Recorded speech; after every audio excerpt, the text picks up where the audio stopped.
옆에 분들과 한번 인사하시겠습니다. 사랑하고 축복합니다. 한 번 더 인사하실 때 참 잘 오셨습니다. 한 김에 한 번 더 합시다. 은혜 많이 받읍시다. 인사하시겠습니다. 이 시간, 오후 시간 식사 맛있게 하시고 졸릴 수도 있는 이 위험한 시간이지만 하나님의 은혜가 우리 가운데 강력하게 임할 때 우리의 정신이 맑아지고 두 눈이 밝아지며 우리의 귀가 열려서 하나님의 말씀이 우리의 심령 가운데 은혜로 역사하실 줄을 믿고 나아갑니다. 아멘. 우리가 계속해서 새벽기도 말씀 그리고 가정예배 말씀을 통해서 출애굽기를 이야기하고 있습니다. 여러분, 지금 어떤 이야기 우리가 새벽마다 보고 있습니까? 성막에 대해서 보고 있습니다. 여러분, 이 성막에 대한 이야기, 사실은 출애굽기 이야기를 재밌게 읽어오다가 재미없게 만드는 부분 중에 한 부분입니다. 왜요? 성막이라는 것은 건축물입니다.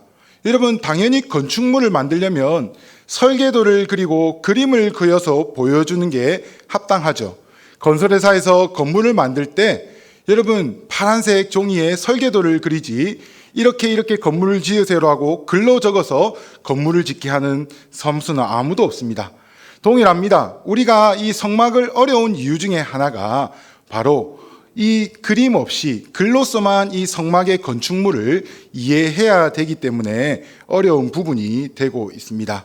우리가 매일매일 새벽 말씀을 보고 또 가정에서 주보 사면을 참고해서 말씀을 보실 때 계속해서 성막 이야기를 할 건데, 오늘 오후 예배를 통하여서 이 성막이 어떤 건지 한번 대략부터 처음부터 끝까지 한번 쭉 살펴보면은 우리가 매일매일 아침에 거기에 담긴 영적인 의미를 이해하고 은혜 받는데 조금 더 많은 도움이 되리라 생각해서 오늘은 여러분과 성막이 무엇인지 한번 살펴보도록 하겠습니다. 그래서 오늘은 제 얼굴보다는 준비된 PPT를 조금 활용해서 함께 보면서 말씀을 나누었으면 좋겠습니다. 먼저 성막은 이렇게 생겼다고 보시면 되겠습니다. 성막은 하나님께서 광야에서 예배하라고 하나님께 제사하고 또 하나님의 임재의 상징으로 지으라고 말씀하신 이런 울타리가 있고 가운데 기물들이 있고 또 저기 저 위쪽에는 어떤 텐트도 아닌 천막과 같은 건물이 하나 우뚝 서 있는데 저 모양이 바로 성막입니다. 성막이 왜 중요하냐? 출애굽기가 여러분 1장에서 몇 장까지죠? 40장까지 있습니다. 그리고 출애굽기 1장부터 절반에 대한 20장까지의 내용은요, 애굽을 탈출하여서 시내산까지 있었던 여러 여정들을 이야기하고 있습니다. 여기 보시면 간단하게 지도로 초록색 선이 그어진 부분인데, 사실 이때까지 오기에는 약 11개월 정도, 1년도 안 되는 시기에 이 1장부터 20장까지의 내용을 담고 있습니다. 그리고 20장에서 하나님께서 언약을 주시고 그 언약에 대해서 그리고 절기에 대해서 조금 말씀을 주시는 게 바로 한 5장 정도 있고요. 나머지 25장에서 40장까지 어떻게 보면 출애굽기 40장 중에 절반에 가까운 내용을 하나님께서 어떤 이야기를 하시냐, 바로 성막을 어떻게 만들고 또 이스라엘 백성들이 하나님의 말씀에 따라서 성막을 잘 만들었다라는 내용이 바로 남은 출애굽기의 이야기의 전부입니다. 성막을 만들고 거기에 또 제사장을 세우는 이야기가 여러분 출애굽기 전체 절반 가까이 되는 이야기란 거죠. 중요하겠습니까? 안 중요하겠습니까? 중요하기 때문에 하나님께서 많은 분량을 써서 말씀을 하시고 있다고 보시면 되겠습니다. 여러분, 우리가 성막이라는 것 자체를 성경 전체에서 한번 조금 이해할 필요가 있겠습니다. 여러분, 성막과 성전, 여러분 조금 헷갈리시는 분이 있으리라 생각해서 조금 설명을 드리겠습니다. 오늘 이렇게 출애굽하고 광야에서 하나님께서 모세를 통하여서 성막을 만들라 하신 성막은 우리가 앞서 봤던 이런 성막의 모양입니다. 이 성막은 출애굽기에서 시작하여서 이스라엘 백성들이 여기 갔다가 저기 갔다가 광야 40년 동안 계속해서 이 성막을 옮겨 다니면서 불기둥이 이동하면 구름기둥이 이동하면 옮겨 다니면서 이사를 다녔습니다. 그리고 그 가나안 땅에 들어가서 그들이 정착을 하고서도 예루살렘에 그들의 터를 잡고 이 성막을 통해서 예배를 드렸습니다. 그런데 우리가 잘 아시다시피 나중에 사무엘 시대에 이 성막의 언약궤가 블레셋으로 뺏기고 여러 가지 일들이 있고 다윗이 그 언약궤를 다시 찾아오고 예루살렘의 성막을 다시 세워서 정말 기쁘게 찬양했던 모습, 여러분 여기까지만 보면 다윗까지 성막이 어쨌든 존재했던 것 같습니다. 그러나 다윗은 여러분 잘 아시다시피 성막이 아니라 성전을 짓고 싶어 했죠. 천막이 아니라 하나님께 예배드릴 건물을 짓고 싶어 했습니다.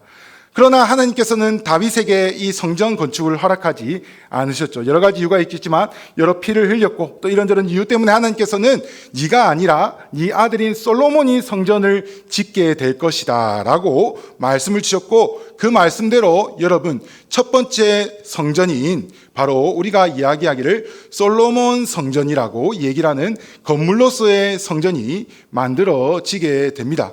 여러분 이 성전이 지음으로 말미암아 성막은 이제 그 기능을 다했던 것이죠. 성막이 성전으로 바뀌었다고 보시면 되겠습니다.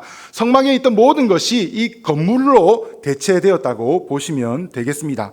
그런데 이 성전이 지금 있습니까? 없습니까? 없습니다.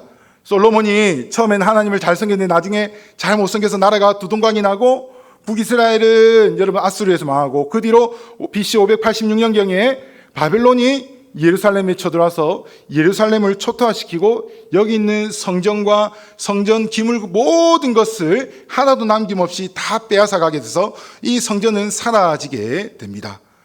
자, 그리하여 이제 남유다는 포로로 바벨론에 잡혀가는 포로 시대를 지나게 됩니다.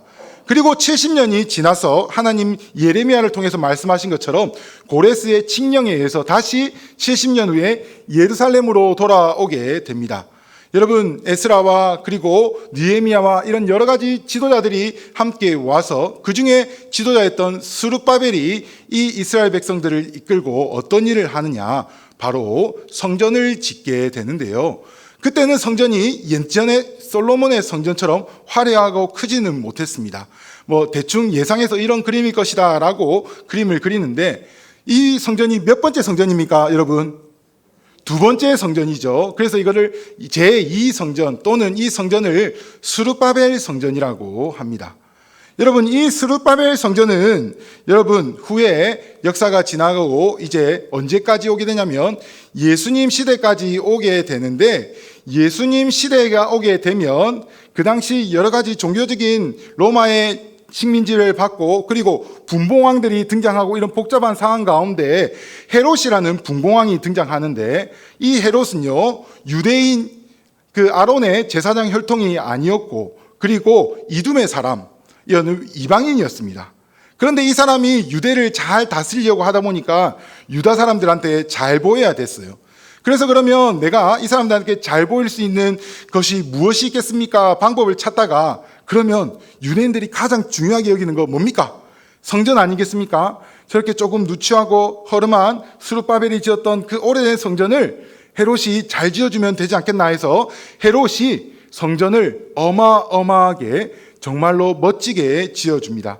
여러분 이 성전을 제3성전 혹 헤롯 성전이라고 합니다. 여러분 예수님께 제자들이 지나가면서 여러분 예수님 저 성전 얼마나 멋집니까 하면서 성전에 벽돌 하나 없이 다 무너질 것이다 라고 말씀하신 성전이 바로 이 세 번째 성전입니다. 자 여러분 성막부터 성전까지, 그런데 이 성전은 지금 예루살렘 가면 있습니까? 없습니까? 없습니다. AD 70년에 로마의 공격, 디도 장군을 앞세워서 로마의 공격을 받아 이 성전도 예수님의 말씀처럼 벽돌에 벽돌 하나 남기지 않고 다 모든 것이 흙으로 돌아가게 되었습니다.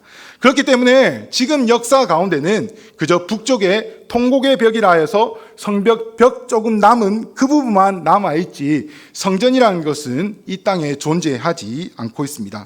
그런데 왜 우리가 성막을 잘 이해하고 잘 알아야 하는가? 성막에는 여러 가지 성경적 의미가 있기 때문입니다. 그 중에 첫 번째가 뭐냐면 바로 성막의 하나님의 목적이 하나님이 거하실 처소라는 곳이기 때문입니다. 우리 말씀을 한번 함께 읽어보겠습니다. 내가 그들 중에 거할 성소를 그들이 나를 위하여 짓되. 하나님께서 모세에게 성막을 지으란 가장 큰 목적 하나가 내가 거할 것이 너희 중에 거할 것이 필요한데 그곳이 바로 성막이다라고 말씀을 했던 것이죠. 그래서 이 성막을 중심으로 불기둥과 구름기둥이 하나님의 역사가 임재했던 곳이 바로 이 성막이었습니다. 그리고 성막의 두 번째 큰 목적은 바로 이 성막을 통하여서 제사가 드려졌고 우리의 죄사함과 속죄가 이루어졌다는 것입니다. 우리 말씀을 한번 함께 읽어보겠습니다. 그 다음 것은 규례대로 번제를 드릴지니 제사장이 그의 잘못을 위하여 속죄한즉 그가 사함을 받으리라. 아멘. 성막에서 드리는 번제의 제사를 통하여서 우리의 죄가 사함을 받고 깨끗함을 받아 하나님 앞에 나아갈 수 있는 놀라운 은혜를 경험하는 것이 바로 성막이었던 것이죠. 자, 그러면 지금부터 성막이 어떻게 구성되고 어떻게 만들어졌는지를 한번 살펴보도록 하겠습니다. 성막을 여러분 알기 전에 우리가 이것을 하나 알아야 되는데 바로 이겁니다. 여러분 뭡니까? 숫자 4 아니고요. 바로 동서남북입니다. 여러분 이게 조금 중요합니다. 왜요? 성막을 얘기할 때 항상 문이 어느 쪽이고 어느 쪽에 무슨 지파 여러분 이게 있는데 여러분 한국 사람들은 다행히 동쪽을 좋아하는 것 같습니다. 그래서 제가 동쪽을 빨간색으로 표시한 게 아니라 여러분 성막에서 동쪽이 중요하기 때문에 동쪽을 빨간색으로 표시했습니다. 자, 여러분 이 성막이 가운데 있는 빨간색이고요. 성막을 중심으로 해서 12지파가 이렇게 자리를 잡고 진을 이루었습니다. 광야에서 이 출애굽한 이 이스라엘 백성들이 약 200만에서 300만 되는 사람들이었는데 이 지파들이 막 섞여서 다니는 것이 아니라 하나님의 명령대로 성막을 중심으로 해서 그리고 사방으로 동서남북으로 하나님께서 지정하신 지파의 위치에 맞게끔 이 사람들이 자신의 자리를 잡고 그리고 어디를 향해 보았겠습니까? 가운데 있는 성막을 항상 보았던 것이죠. 성막에 불기둥이 있는지, 성막에 구름기둥이 있는지, 저 구름기둥이 가는지 오는지 이런 것을 항상 모든 지파들이 성막을 가운데를 향해서 볼 수 있도록 하나님께서는 성막을 이들의 삶 가운데 중심에 두시고 12지파를 배치했던 것입니다. 자, 본격적으로 성막에 대해서 한번 살펴보도록 하겠습니다. 여러분 성막은 이렇게 생겼습니다. 예, 주변에 벽이 있고 저기 빨간색 문으로 보이죠? 예, 있고 중간에 뭔가가 여러 가지가 있습니다. 그리고 저기 보면 또 텐트 같은 게 있고 자, 한 개 한 개 설명을 해드리면 먼저 여러분 방향이 중요하다 했죠? 자, 여러분 봤을 때 저기 여러분의 오른쪽 이쪽이 동쪽입니다. 자, 성막의 문은 항상 동쪽으로 나 있었습니다. 예, 그리고 그 주변을요 울타리 이렇게 뜰이 있었는데 하나님께서는 성막을 구분하여서 벽을 치고 바깥 세상과 구별하게 하셨고요. 그리고 동쪽 한가운데 아주 큰 문을 만드셨습니다. 이것을 우리가 회막문이라고 하고요. 그리고 그 회막문을 안으로 들어가게 되면 가장 먼저 등장하는 성막의 기물이 뭐냐면 바로 여기 네모나게 생긴 번제단입니다. 그리고 그 번제단을 지나면 있는 것이 여기 동그랗게 컵처럼 생긴 게 이게 물두멍이라는 것입니다. 말 그대로 물을 담아놓은 두멍이라는 것이죠. 그리고 그 뒤에 있는 것이 우리가 성경에서 말하는 성소라는 성막이라는 것입니다. 자, 여러분 이제 이 큰 개념을 이해를 하시고 머릿속에 조금 사진을 찰칵 찍으셔서 머릿속에 두시면 이제 하나하나씩 조금 살펴보도록 하도록 하겠습니다. 먼저 우리가 살펴봐야 될 것은 제일 가운데 있는 자, 뜰입니다. 뜰. 자, 성막의 크기는 어느 정도였을까요? 여기서 여러분에게 한 가지 알려드릴 것. 여러분 성경에는 지금 사용하지 않는 길이 단위가 나옵니다. 여러분 무엇입니까? 방주를 만들 때 썼던 단위, 성막을 만들 때도 썼던 단위 뭡니까? 규빗이라는 단어가 나옵니다. 예, 규빗? 뭐지? 여러분 길이가 어느 정도 될 것 같습니까? 사실 이 단위만 보면 감이 잘 안 잡힙니다. 규빗은 장성한 어른의 팔꿈치부터 끝, 중지 끝까지의 길이를 말합니다. 예, 규빗은 여기서부터 여기까지의 길입니다. 그래서 대략적으로 45cm에서 50cm 정도를 얘기를 합니다. 우리 외국 사람들이 미국권에서 쓴 피트라는 단어 있죠. 그게 한 독장. 그래서 한 이쪽에서 이쪽까지 약 33cm 정도를 한 피트를 하는데, 규빗은 거기다가 손끝까지 해서 약 45cm에서 50cm까지 가량을 얘기하는데, 오늘은 여러분 우리가 계산에 용이하도록 저는 50cm로 한 규빗을 계산했습니다. 자, 성막은요, 뜰이 동쪽을 향해서 가로로 100규빗, 즉 50m 정도 되는 길이었습니다. 길이가 저희 교회 여기 끝보다 훨씬 더 깁니다. 50m면 축구장 절반 정도 되는 길이라고 생각하시면 되겠습니다. 자, 폭은 1:2 사이즈거든요. 그래서 폭은 50규빗, 25m였습니다. 여러분 이제 대충 성막 크기가 어느 정도 가늠이 되시리라 생각합니다. 자, 그래서 약 평수로 따지면 38평, 35평짜리 아파트가 10개보다 조금 더 들어간 정도라고 보시면 되겠습니다. 정말 크죠? 이 정도 사이즈의 규모이고, 그리고 성막은요, 성막벽은 자, 기둥으로 세웠는데 노수로 만든 조각목, 또 여기서 하나 알려드리면 조각목이라는 말이 성경 출애굽기에서 계속 나옵니다. 여러분, 조각목이 뭐냐면 시띠나무라는 나무입니다. 시띠나무는 이스라엘에서 아주 흔한 나무인데 아카시아 나무라고도 하는데 아주 튼튼한 나무고 또 불에 아주 잘 견디는 나무라고 합니다. 금보다 녹는 점이, 타는 점이 더 높다고 합니다. 그래서 금은 녹아도 나무는 잘 안 타는 정도의 튼튼한 나무인데, 여러분 이 놋 조각목, 그러니까 조각목에다가 놋을 칠한 겁니다. 이 조각목 기둥이 양사방으로 60개가 놓여졌고요. 그리고 이 벽의 높이는 약 5규빗, 즉 2.5m 정도 됐다고 합니다. 그러니까 2.5m면 여러분 한 이 정도 되겠죠. 그래서 밖에서 볼 수가 없었습니다.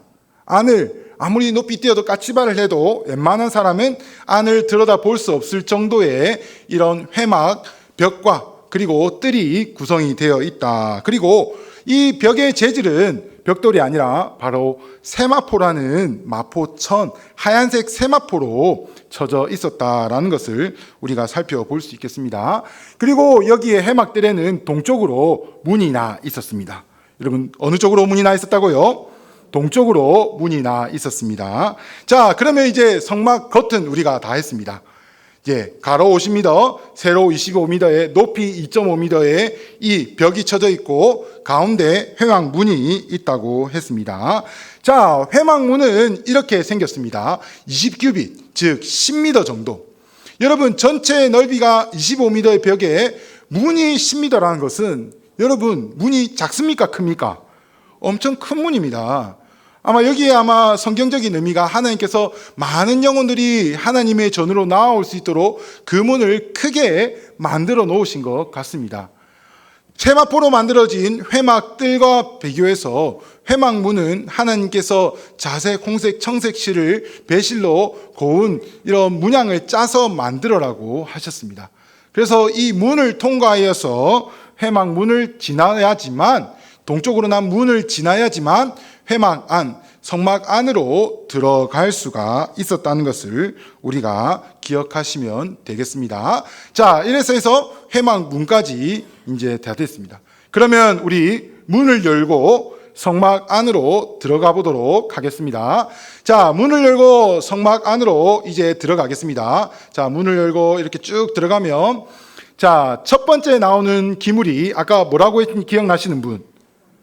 맞습니다. 네모나게 생긴 번제단이라는 기물이 나옵니다. 여러분, 번제단은 말 그대로 번제단입니다. 번제를 드리는 단입니다. 즉 하나님께 불로 태워서 짐승의 각을 뜨고 그것을 태워서 하나님 앞에 제사를 드리는 바로 제단이 바로 번제단입니다. 이 제단은 가로 5규빗, 2.5m 정사각형에 높이는 3규빗, 1.5m 정도 되는 조각목으로 만들었고, 그리고 가운데에는 노수로 만든 철망이 있었습니다. 우리 고기 굽는 그릴처럼 철망이 가운데 있었고, 그리고 모든 나머지는 이렇게 조각목으로 만들었다고 합니다. 자, 그리고 중요한 것은 이 번제단에는 양 모서리에 4개의 뿔이 있었습니다. 여러분, 이 뿔을 만지면 죄를 사함을 받고 급한 이런 죄인이라도 뿔을 만지면 살게 된다라는 이 뿔로 인해서 여러분 하나님의 도피성이 만들어지고 거기에 의미가 여기 나오는데, 여러분 우리가 시편을 읽고 하나님의 성경을 읽다 보면 구원의 뿔이라고 나오는 구절들이 꽤 있습니다. 여러분 구원의 뿔이라면 무엇을 상상하셨나요? 저는 어렸을 때 어디 이스라엘에 사는 물소의 뿔인가 코끼리의 뿔인가 코뿔소의 뿔인가 헷갈렸는데, 여러분 이 뿔이 뭐냐면 바로 번제단에 이렇게 우뚝 솟아있는 번제단의 네 기둥에 있는 뿔을 상징하는 것이 바로 구원의 뿔입니다. 이 구원의 뿔에 제사장들이 피를 바르고 그리고 피를 뿌릴 때에 우리의 죄가 사함을 받고 우리가 구원함을 얻을 수 있기 때문에 바로 이 번제단에는 각 모서리에 4개의 뿔이 있었다라고 보시면 됩니다. 자, 출애굽기 29장 42절에는 이렇게 말씀이 나옵니다. 우리 한번 읽어보겠습니다. 이는 너희가 대대로 여호와 앞 회막문에서 늘 드릴 번제라. 내가 거기서 너희와 만나고 내게 말하리라. 아멘. 하나님께서는 이 번제단을 통하여서 우리의 죄를 사하여 주시고 또 하나님께서 우리와 만나 주시겠다고 말씀하여 주십니다. 번제는 하나님께 모든 것을 태워드리는 제사죠. 우리가 하나님 앞에 모든 것을 태워올리고 우리의 모든 죄를 대신한 제물들을 태울 때 하나님께서 우리에게 은혜를 주시겠다라는 바로 그것이 번제단이라는 것을 우리가 기억하셨으면 좋겠습니다. 번제단 주변에는요, 이렇게 주변에 짐승의 각을 뜰고, 각을 뜬다는 말은 짐승의 가죽을 벗기고 고기를 부위별로 분류를 하고 또 내장을 버리고 이런 일들을 한다는 거죠. 그 주변에 이런 각을 뜨는 레위 사람들과 그리고 제사를 돕는 사람들이 번제단 양옆으로 이렇게 열심히 일을 하고 있습니다. 자, 그러면 여러분 번제단까지 우리가 했습니다. 자, 우리가 회막문을 들어왔습니다. 그리고 뭘 만났다고 했죠? 번제단. 번제단을 만났습니다. 그 다음에 번제단 다음에 등장하는 기물이 무엇이겠습니까? 기억나시는 분? 바로 물두멍입니다. 여러분, 물두멍은 말 그대로 물을 담아놓은 그릇이라고 보면 되는데, 성전의 성막의 기물이 하나님께서 다 사이즈를 정해주셨습니다. 재료도 정해주셨고요. 그런데 물두멍은 하나님께서 사이즈를 정해주시지 않았어요.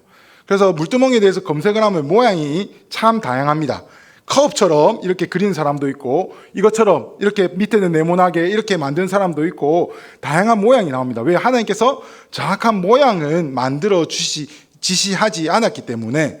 그런데 재료는 말씀해 주셨습니다. 여러분, 이 물두멍은요, 여인들의 놋으로 그리고 거울로 만들라고 했습니다. 여러분, 옛날에는 유리가 거울이 없었기 때문에 동이나 놋을 쳐서 그리고 반짝반짝 닦아가지고 반사되는 놋고를 썼지 않습니까? 그런 부녀자들이 만든 놋고로서 이 물두멍을 만들라고 했는데 어떤 의미이겠습니까? 바로 우리의 모습을 비춰보고 하나님 앞에서 죄 사함을 받기 위하여 여러분 이 물두멍 앞에 나아가게 되는 것이죠. 하나님께서는 물두멍에 항상 아론과 그리고 제사장들에게 손과 발을 오가면서 씻도록 하셨습니다. 우리 이 말씀 한번 읽어보겠습니다. 아론과 그의 아들들이 그 두멍에서 수족을 씻되 그들이 회막문에 들어갈 때에 물로 씻어 죽기를 면할 것이요 제단에 가까이 가서 그 직분을 행하여 여호와 앞에 화제를 살을 때에도 그리할지니라. 아멘. 회막에 들어올 때도 그리고 번제를 드릴 때도 항상 물두멍을 지나치면서 손과 발을 항상 깨끗이 유지하고 정결하게 유지하기 위하여 하나님께서 배치하신 것이 바로 물두멍이라는 것입니다. 자, 그래서 우리가 지금까지 어디까지 보았냐면은 여러분 회막을 이렇게 쭉 펼쳐본다면 자, 우리가 회막 이렇게 벽뜰도 했고요. 그리고 회막문을 지나서 그리고 짓는 번제단과 물두멍까지 여러분 여기까지 했습니다. 자, 사실 번제단까지는 일반인들도 들어갈 수 있었습니다. 누구나 죄사함을 받기를 원하고 제사를 드리기를 원한 사람은 번제단까지 나올 수 있었는데 물두멍부터는 아무나 가지를 못했습니다. 바로 아론인 그의 아들들과 제사장들만 물두멍부터 그리고 뒤에 있는 성막까지 갈 수가 있었습니다. 자, 그러면 우리가 지금부터 살펴보아야 될 것은 무엇이겠습니까? 자, 우리가 문을 지났습니다. 그리고 뭐가 나타났죠? 번제단, 그 다음에 뭐요? 물두멍. 예, 여러분 이제 다 외우시겠죠? 예, 예, 이렇게 친절하게 해드립니다. 자, 그 다음에 그러면 뭐가 나타나느냐? 아까 텐트처럼 생긴 바로 이 빨간 부분. 예, 성막, 성소 또는 지성소라고 하는 부분이 이렇게 나타나게 됩니다. 어떻게 보면 성전에서 성막에서 이 회막에서 가장 중요한 부분이 바로 이 부분이 아닐까 생각이 듭니다. 한번 살펴보도록 하겠습니다. 자, 이 사진은요, 성막을 1대1로 복원한 사이즈로 만들어 놓습니다. 이게 어디냐면 평택에 있습니다. 예, 평택에 가면 성막 체험관이라는 곳이 있거든요. 예, 이곳에 가면 성막과 그 안에 있는 기물들을 최대한 성경적 그 가르침대로 지시대로 한번 똑같이, 물론 금은 금이 아니고 예, 보석은 보석이 아니지만 예, 최대한 한번 만들어 보았다고 합니다. 실제로 이 만든 교회 얘기를 들어보니까 진짜 홍색, 자색, 청색 실들을 구해 와가지고 예, 술 놓고 휘장을 만들고 예, 그렇게 했다고 합니다. 근데 뭐 수달의 가죽은 못 구했다고 합니다. 예, 나중에 설명을 드리겠습니다. 자, 이게 바로 성막, 성소의 모양입니다. 자, 그러면 이 성소는 지금 우리가 보면 앞에 뭐 기둥이 5개 있는 것 같고 텐트처럼 이렇게 뭐 두겹 이렇게 막 쓰여 있는 것 같고 안에 뭐 벽이 있는 것 같은데 이 구조가 어떻게 되는지도 우리가 한번 자세히 한번 살펴보겠습니다. 자, 성소의 안의 구조는요, 먼저 벽으로 이루어진 널판이 있습니다. 널판이 구성이 되어 있는데, 자, 전체 크기를 한번 살펴보면요. 자, 전체 폭은요, 10규빗, 5m 정도 됩니다. 그리고 길이는 약 30규빗, 15m 정도 될 것 같습니다. 자, 15m고 높이는 약 10규빗으로 5m 정도 됩니다.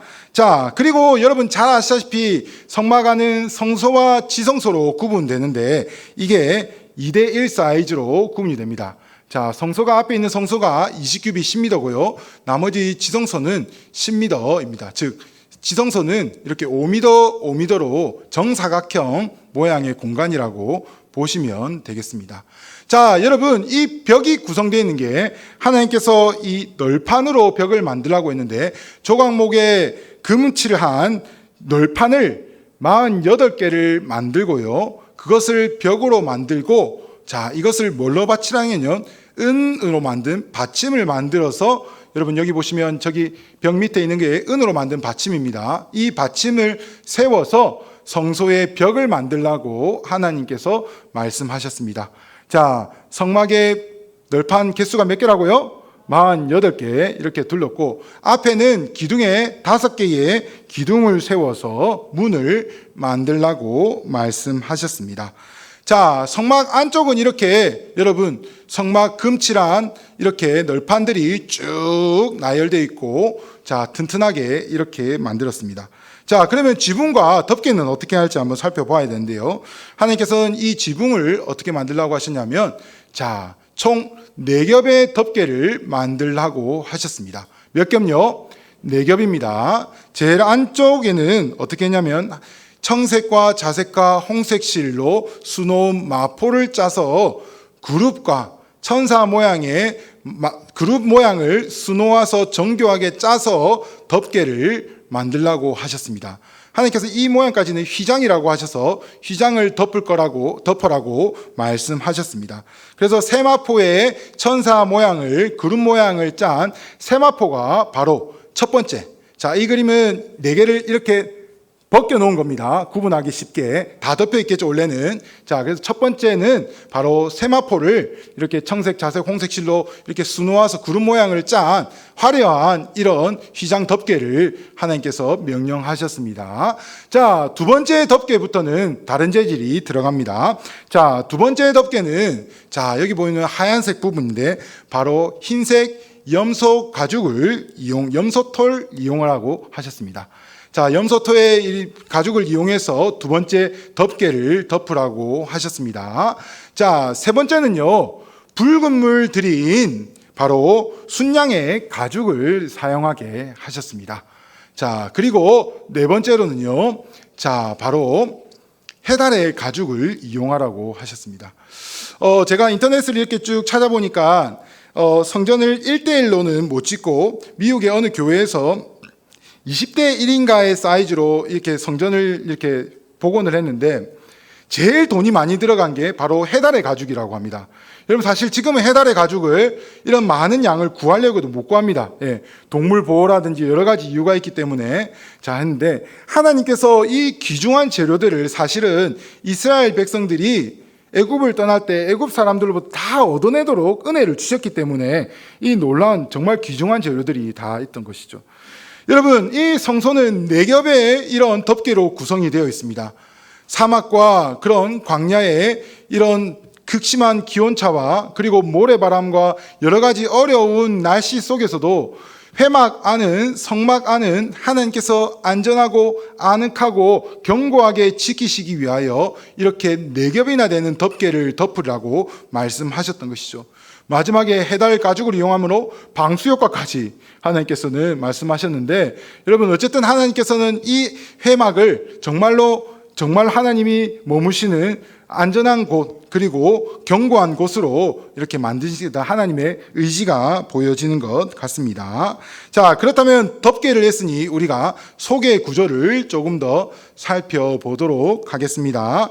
자, 아까 얘기했듯이 성소는 2곳으로 구분이 됩니다. 자, 바깥 2대 1 부분 중에 20규빗에 해당하는 바로 성소라는 부분이 바깥쪽이고요. 그리고 그 안쪽이 바로 지성소입니다. 여러분 성소와 지성소는 회막으로 구분이 되는데 먼저 우리가 성소에 대해서 한번 살펴보도록 하겠습니다.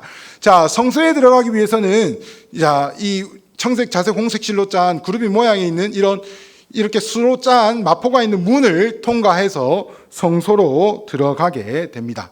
자, 여러분 순서가 좀 틀렸네요. 자, 성소에 이렇게 우리가 쭉 들어가면요. 자, 오른쪽에 먼저 딱 있는 것이 뭐냐면 진설병이라는 것이 있었습니다. 뭐냐면 하나님께 드릴 떡이 12개가 있었는데 원형 모양의 떡 12개를 6개 이렇게 쌓았는데 이것은 이스라엘의 12지파를 상징합니다. 한 지파당 한 개의 떡을 해서 6개 떡, 6개 떡을 2줄로 놓아놓은 테이블입니다. 테이블. 이 테이블이 진설병 상이라고 해서 이렇게 놓여 오른쪽에 성소에 들어가면 오른쪽에 놓여 있고요. 자, 그 왼쪽에는 금촛대가 있었습니다. 자, 금촛대는 여러분 이것은 조각목으로 만든 것이 아니라 한 달란트를 쳐서 만들었는데 우리가 금촛대 하지만 여러분 메노라라는 말 들어보셨을 것입니다.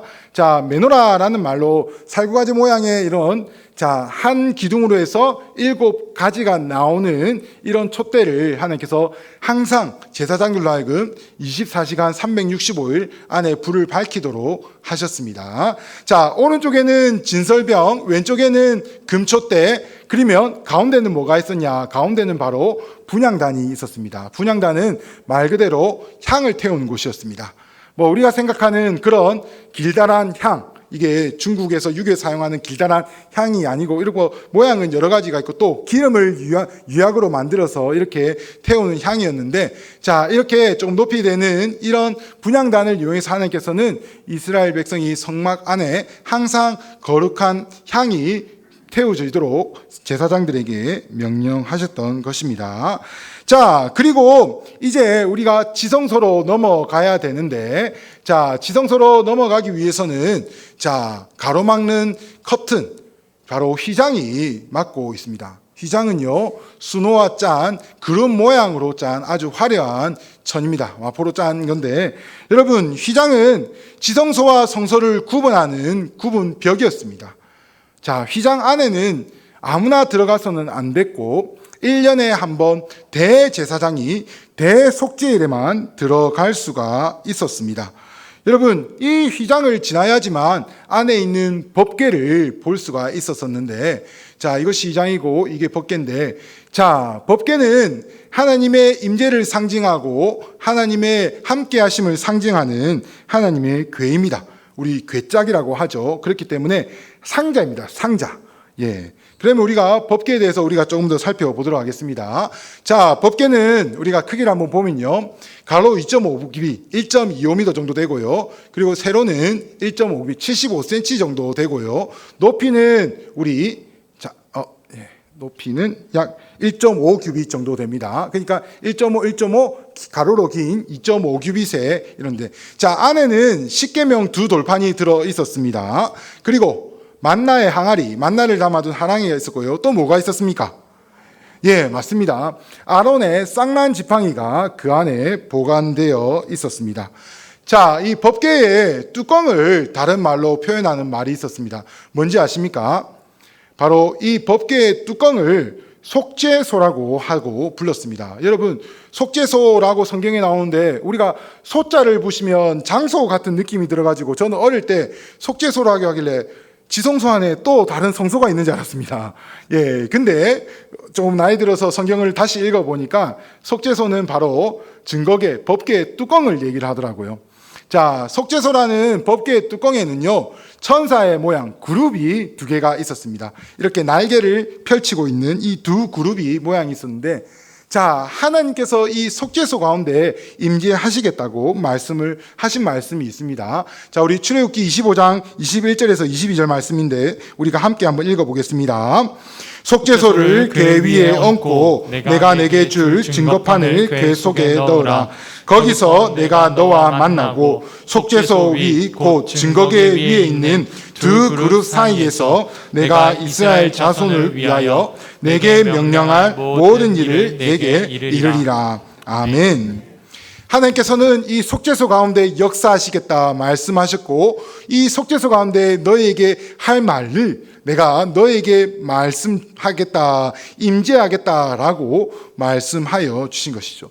그렇기 때문에 이 지성소에 있는 이 속죄소는 하나님의 임재의 상징이었고, 하나님이 우리와 함께 하나님께서 우리에게 말씀하여 주시겠다는 여러분 놀라운 은혜의 장소였습니다.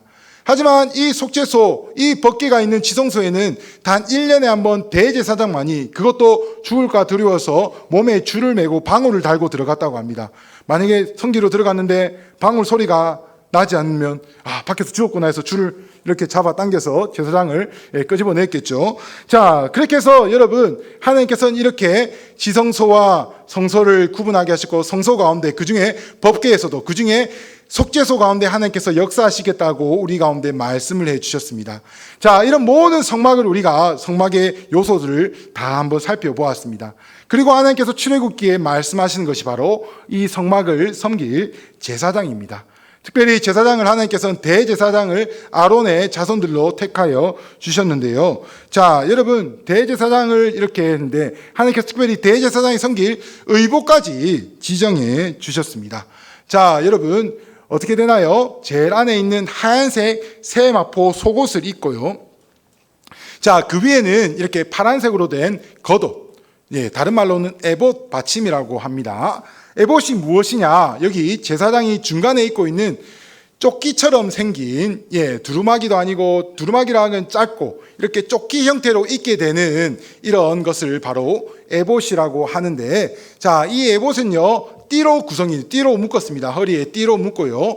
그리고 에봇에는 자, 흉패, 즉 가슴패가 있었는데 여기는 우빈과 둔빈이라고 해서, 그리고 가운데는 12개의 보석이 박혀 있었습니다. 그리고 그 보석에는 각 지파의 이름이 보석에 새겨져 있었습니다. 이런 흉패가 있었고요. 그리고 이 흉패를 에봇에 고정하고 걸치게 되는 어깨띠, 견대가 있었고, 견대 끝에는 또 2개의 보석이 달려 있었습니다.